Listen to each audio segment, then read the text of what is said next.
Chief justice کی line میں لگے ہوئے اور اگلے چیف جسٹس بننے کے مکمل طور پر کم از کم کاغذوں کی حد تک قابلیت رکھنے والے جسٹس اعجاز الحسن نے آج استعفیٰ دے دیا۔ تمام ملک کے اندر لوگ یہی سوال پوچھ رہے ہیں کہ اعجاز الحسن صاحب نے استعفیٰ کیوں دیا۔ میں آپ کو تجزیاتی طور پر معلوماتی طور پر بتا دیتا ہوں کہ 3-4 محرکات تھے جس کی وجہ سے انہوں نے استعفیٰ دیا۔ پہلی بات تو یہ تھی کہ 4 جج صاحبان سپریم کورٹ کے اندر بیٹھ کر موجودہ سپریم کورٹ کی سمت کو دوبارہ سے پرانی سمت کے اوپر لانے کے لیے مسلسل کوشاں تھے۔ اعجاز الحسن صاحب اس کے روح رواں تھے، اور ایک اور جج صاحب بھی ہیں جن کو بتایا گیا ہے، معلومات دی گئی ہیں کہ آپ یہ کام کر رہے تھے۔ تو آپ اس کو گینگ کا نام اگر دینا چاہیں تو گینگ کا نام بھی دے سکتے ہیں، لیکن بنیادی طور پر 4 جج صاحبان جو تھے وہ یہ چاہ رہے تھے کہ موجودہ سپریم کورٹ جو ان کی نظر میں لاڈلے کے لیے لاڈلا پن نہیں دکھا رہی، اس کی سمت درست کی جائے۔ یہی جج صاحبان ان میں سے 4 میں سے 3 جو ہیں، ایک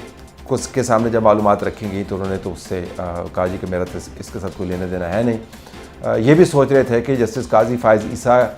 کے عہدے کے اختتام کے اوپر جو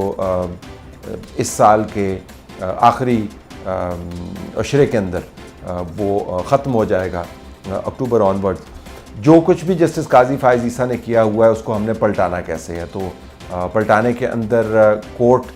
کی فنکشننگ سے لے کے بینچ فارمیشن سے لے کے وہ تمام معاملات جو ہیں ہم نے پلٹانے کس طرح، ریورس کس طرح کرنے ہیں۔ تیسرا ان کا خیال یہ بھی تھا کہ جب اہم ترین مقدمات ہمارے سامنے نہیں لگائے جا رہے تو ہمارے پاس یہ بھی ایک آپشن موجود ہے کہ ہم ایک پریس کانفرنس کریں، ایسی پریس کانفرنس جس کے اندر ہم بتائیں کہ سپریم کورٹ کتنی متعصب ہو گئی ہے، جسٹس قاضی فائز عیسیٰ کیسے جج جو ہیں وہ کمپرومائز ہو چکے ہیں۔ اور یہ پلان ڈسکس کیے جا رہے تھے 3-4 جج صاحبان کی طرف سے۔ جب یہ تمام معلومات ریکارڈ پر آ گئیں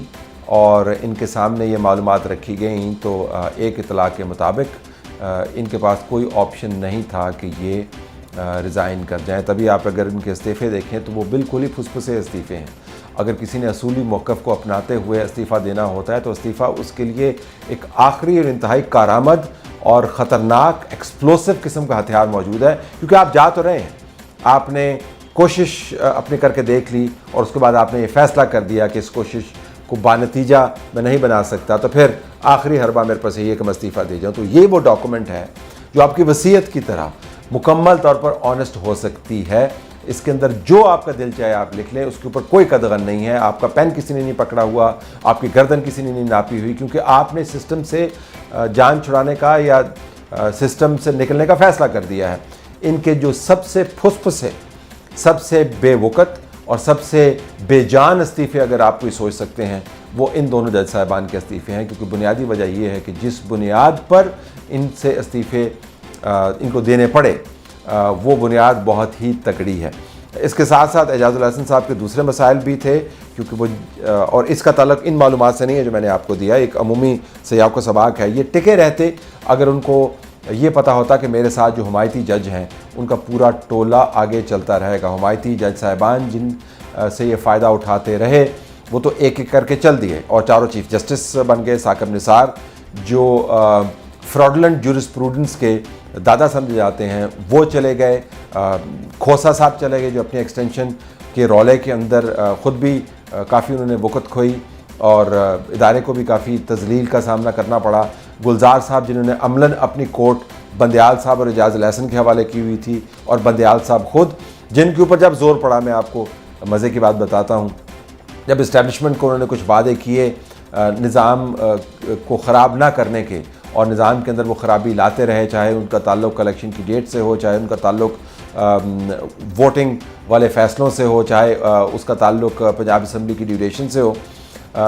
جب وہ وعدے انہوں نے پورے نہیں کیے تو واپس جا کے ٹسوے بہاتے رہے اور اپنے دائیں بائیں بیٹھے ہوئے 2 جج صاحبان پر تمام الزام دھرتے رہے، جس میں سے ایک کا نام اعجاز الحسن صاحب ہے، دوسرے منیر اختر صاحب۔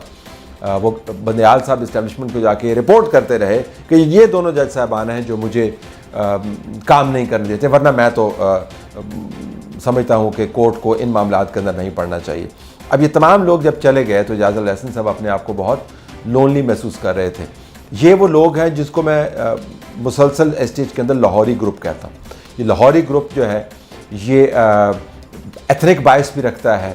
یہ ایک جوڈیشل باعث بھی رکھتا ہے۔ جسٹس قاضی فائز عیسیٰ کے خلاف اس لاہوری گروپ کی جو کارروائی تھی اس کا تعلق صرف اس معاملے سے نہیں تھا کہ جسٹس قاضی فائز عیسیٰ کورٹ کے اندر شفافیت چاہتے تھے یا اس کے نظام کو درست کروانا چاہتے تھے، اس کا تعلق یہ بھی تھا کہ justice Qazi Faez Isa is a non Lahori member of the supreme court, اور اس وقت جو جج صاحبان کی قطار لگی ہوئی تھی اس کے اندر وہ ایک آڈ بال کے طور پر آپ کو نظر آتے تھے۔ تو یہ لاہوری گروپ ایک ایک کر کے چلتا گیا۔ اعجاز الاحسن صاحب آپس میں مشورے کرتے رہے، وہ مشورے ان کے پکڑے گئے، ایویڈنس ان کے سامنے رکھے گئے، اور پھر یہ بھی یاد رکھیں کہ جس طریقے سے آج سپریم جوڈیشل کاؤنسل، یہ میں چوتھا فیکٹر آپ کو بتا رہا ہوں معلومات کے ساتھ ساتھ، میں جو ایشوز اٹھائے گئے، بس جسٹس قاضی فائز عیسیٰ نے یہ ایشو اٹھایا کہ مظاہر نقوی صاحب کے خلاف جو چارجز ہیں کیا ان کے جانے کے بعد ہم ختم کر دیں؟ اگر کوئی جج واقعتاً کرپٹ ہے اور ادارے کی ساکھ کو نقصان پہنچا کے چلا گیا ہے تو ہم ساکھ کو دوبارہ سے کیسے ریسٹور کریں گے؟ صرف یہ کیا کافی ہے کہ آپ استعفیٰ دے کے چلے جائیں، الزامات کا سامنا نہ کریں؟ اور انہوں نے یہ بھی کہا کہ جج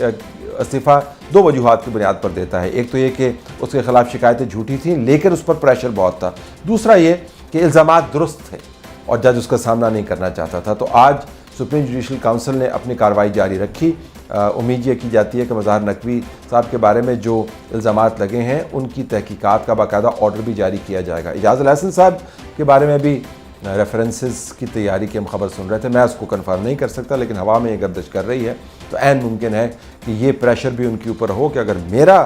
ریفرنس لگ گیا تو میرے تو کارہائے نمایاں بہت ہی نمایاں ہیں، میں کیسے بچ پاؤں گا۔ لیکن اگر یہ لوگ ایک جوڈیشل نام نہاد انقلاب لانے کی کوشش نہ کر رہے ہوتے، اگر یہ اندر خانے بیٹھ کر ریٹ ہولز نہ بنا رہے ہوتے جوڈیشری کو گرانے کے لیے اور اس کی سمت کو دوبارہ سے لاڈلے کی سمت کے ساتھ ایڈجسٹ کرنے کے لیے، تو شاید یہ معاملات اس نہج تک نہ پہنچتے کہ ان کو پھسپھسے استعفے دے کر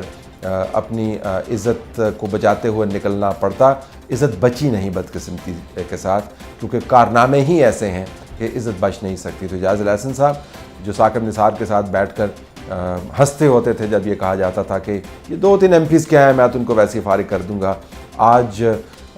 عزت کمانے کے بجائے